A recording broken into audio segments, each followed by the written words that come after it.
বর্তমানে খুব জনপ্রিয় সেলাই হলো এই কেবল চেন স্টিচ। তো বন্ধুরা চটপট চলে এসো, কেবল চেন স্টিচ আজকে শিখে নাও। প্রথমে যেরকম আমরা ফ্রেঞ্চ নট করি ওভাবেই সূচের মধ্যে সুতোটা এক পেঁচ পেঁচিয়ে নিয়ে তারপরে একটা চেন সেলাই দিয়ে দিতে হবে। দেখো একবার সূচের মধ্যে সুতোটা পেঁচিয়ে নিলাম যেভাবে আমরা ফ্রেঞ্চ নট দিই, তারপরে একটা চেন সেলাই।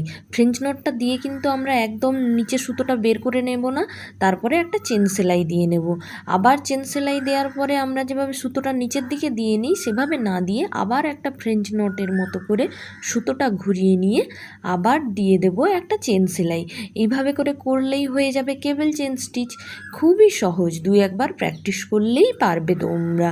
খুব একটা কঠিন নয় কিন্তু, শুধু একটা প্রথমে দাগ টেনে নিতে হবে, তারপরে ওই দাগে দাগে পুরো সেলাইটা করে যেতে হবে যাতে সেলাইটা আঁকাবাঁকা না হয়, তাহলেই খুব সুন্দর দেখাবে।